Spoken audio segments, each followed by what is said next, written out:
We have now, Agora temos Max Blumenthal e Glenn Deason.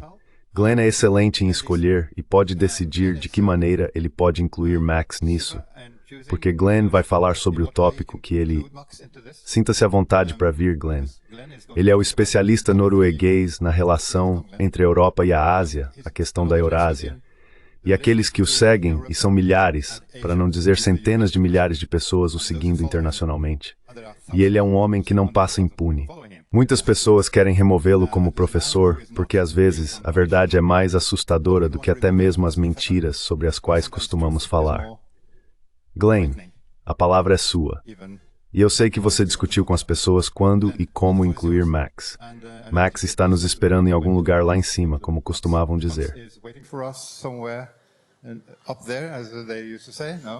Acho que ele vai se conectar em cerca de 10 minutos. Então vou fazer algo breve e depois o chamaremos.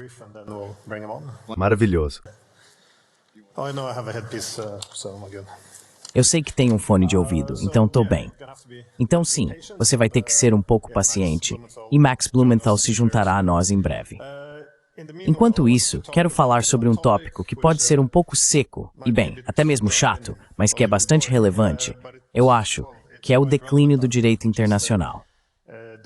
Há um fenômeno interessante que ocorreu nos últimos anos, que é o fato de o direito internacional ter gradualmente substituído pelo que chamamos de ordem internacional baseada em regras. Agora, esses termos são frequentemente tratados como sinônimos, então podemos ouvi-los sendo usados de forma intercambiável. As pessoas alternam entre eles como se significassem a mesma coisa. Mas isso não é apenas uma questão de semântica. Eles são conceitos muito diferentes e refletem porque o déficit real de estados em declínio.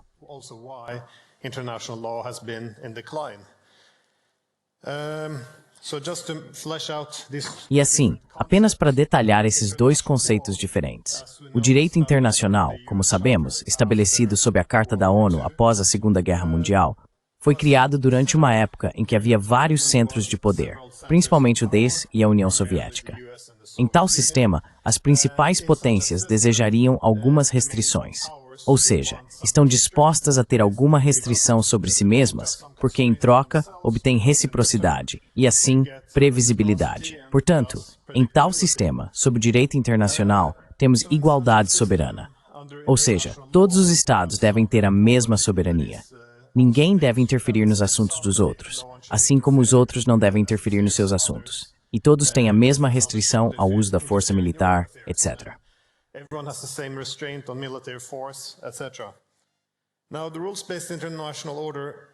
Agora, a ordem internacional baseada em regras é algo muito diferente, porque isso nasceu após a Guerra Fria e após o colapso da União Soviética. Ou seja, era um centro de poder. E como sabemos do realismo político, os estados não tendem a se equilibrar. Então, quando há apenas um centro de poder, ninguém o restringe. E isso também reflete o que as leis e regras devem alcançar. Porque um hegemon, e é isso que os Estados Unidos se propuseram a fazer, criaria o que consideram ser uma paz hegemônica, pelo menos um sistema internacional baseado na dominância global dos Estados Unidos. Mas em tal sistema, não há aceitação para este princípio de que os SN deveriam se restringir, ou mesmo que os SN deveriam ter a mesma soberania que outros estados.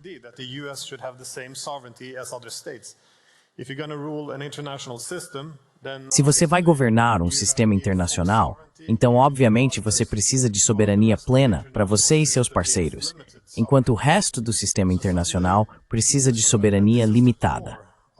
Então, de repente, esse é o cerne do porquê o direito internacional versus a ordem internacional baseada em regras são tão diferentes.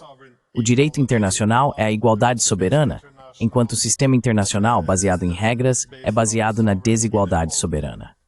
Agora, quando o sistema internacional, baseado em regras, começou a se desenvolver, foi vendido ao público como sendo apenas direito internacional mais direito humanitário.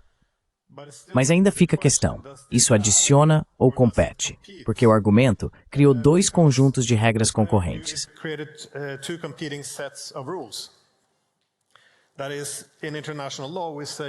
Ou seja, no direito internacional, dizemos que você não pode interferir nos assuntos internos de outros países. Bem, sob a ordem internacional baseada em regras, dizemos, bem, a menos que você seja uma democracia liberal, então você pode promover a democracia dentro de outros países, ou pelo menos, como aprenderemos agora com a USAID, você pode financiar suas ONGs, mobilizar sua sociedade civil e financiar sua mídia. Então, novamente, isso é aceitável. Obviamente, isso nunca seria permitido se os chineses fizessem isso nos Estados Unidos, mas é uma via de mão única. É desigualdade soberana. No direito internacional, dizemos que eles não podem usar força militar, exceto em legítima defesa. Na ordem internacional baseada em regras, temos intervenções humanitárias. Então, novamente, um lado tem o direito de violar a soberania.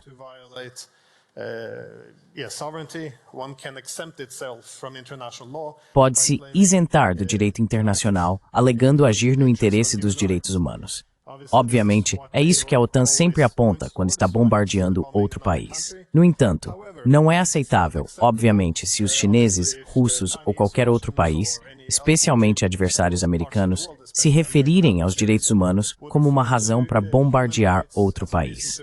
Então, novamente, é aqui que o direito internacional e a ordem internacional baseada em regras são muito diferentes. Além disso, temos o secessionismo. No direito internacional, somos bastante explícitos. A integridade territorial e a soberania do Estado são absolutas, então não aceitamos qualquer secessão sem a permissão desse país.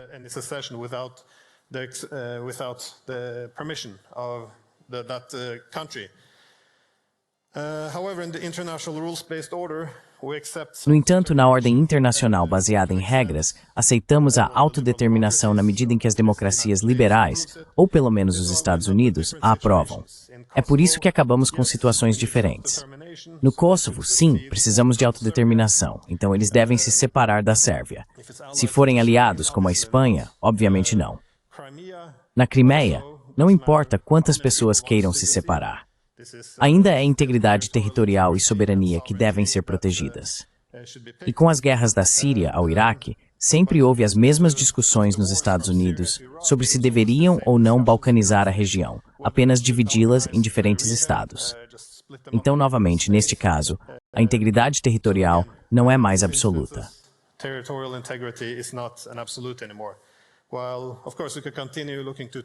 Embora, é claro, possamos continuar olhando para Taiwan aqui, obviamente, a autodeterminação deve ser o princípio orientador. Então começa-se a haver uma tendência de que isso é muito determinado pelo poder, mas sempre legitimado pela democracia liberal. Porque, novamente, quem decide se seguimos ou não o direito internacional ou as regras baseadas na ordem internacional tende a ser, novamente, o hegemon que não se restringe e é sempre legitimado por agir no interesse do direito humanitário.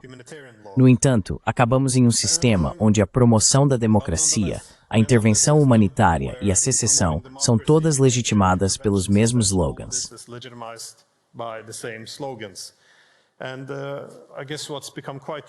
E acho que o que se tornou bastante único, especialmente com esse genocídio em Gaza, é que se começa a questionar, ou pelo menos deveria questionar, até que ponto os países ocidentais realmente agiram no interesse dos direitos humanos. Sempre houve pelo menos alguma área para se esconder e inventar desculpas. Mas é claro que desta vez é muito diferente. Ainda assim, eu queria passar apenas um breve momento falando sobre como chegamos a este ponto, porque, como eu disse, isso realmente começou após o colapso da União Soviética. Então, tínhamos um sistema jurídico internacional baseado na restrição mútua e queríamos substituí-lo por um baseado na desigualdade soberana.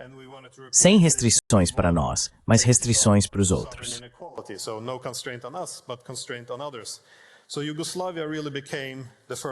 Então, a Iugoslávia realmente se tornou o primeiro caso com o ataque à Iugoslávia em 1999. Isso foi declarado como não legal, mas legítimo. Agora, essa é uma formulação interessante porque é realmente a primeira vez que dissociamos legitimidade de legalidade. E o que a torna legítima, embora talvez não seja legal? Bem, são os ideais liberais democráticos. Então dissemos, bem, direitos humanos, democracia, agora podemos invadir. Agora podemos separar aquele território. E novamente, a lógica principal, ou a retórica principal na época, como lembramos, era que os russos, os chineses, essas pessoas não entendem e não se importam com os direitos humanos.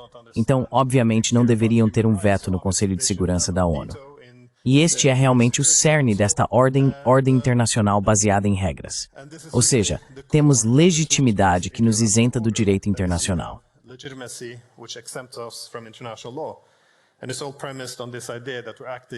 E tudo isso é baseado na ideia de que estamos agindo no interesse da humanidade. Então vimos isso se desenvolver ainda mais. No Iraque, os Estados Unidos e a OTAN, aliás, começaram a falar sobre uma aliança de democracias. O argumento era que as Nações Unidas tinham países que não se importavam tanto com nossos valores democráticos liberais e precisávamos de uma fonte alternativa de legitimidade para agir no interesse da humanidade. Então tivemos a Aliança de Democracias. Alguns falaram do Concerto de Democracias. Outros falaram da Liga das Democracias. Novamente tende-se a ver para onde isso está indo. E o princípio principal aqui é um universalismo defendido pelo Ocidente.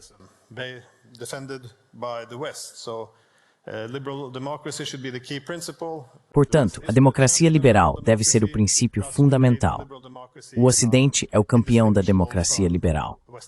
Assim, tornamos a democracia liberal indistinguível da hegemonia ocidental. E a ideia principal era um conjunto de regras para nós e outro para eles. Anteriormente, estávamos falando sobre o jardim versus a selva. Novamente, essa era a linguagem colonial que usávamos, com o jardim sendo o mundo civilizado e a selva sendo as áreas dos bárbaros.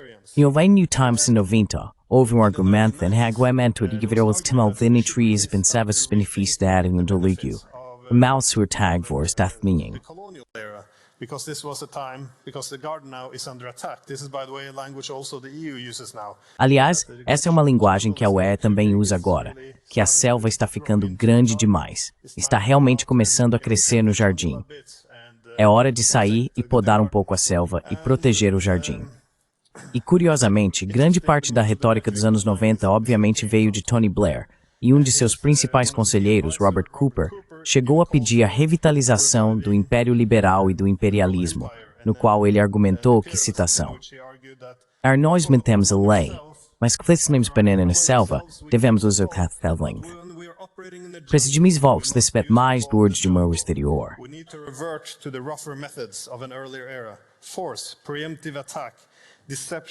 Força, ataque preventivo, engano, o que for necessário para lidar com aqueles que ainda vivem no mundo do século XIX.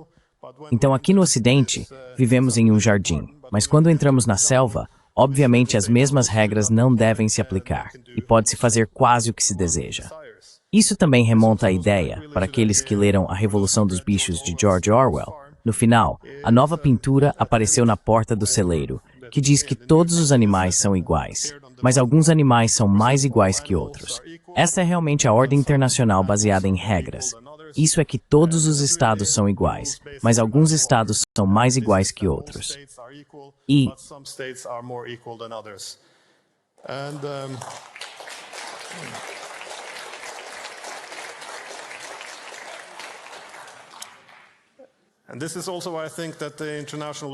é por isso que eu acho que a ordem internacional baseada em regras está chegando ao fim, porque não é mais realmente internacional. Não é baseada em regras. Ninguém realmente disse a ninguém quais eram as regras e não há ordem.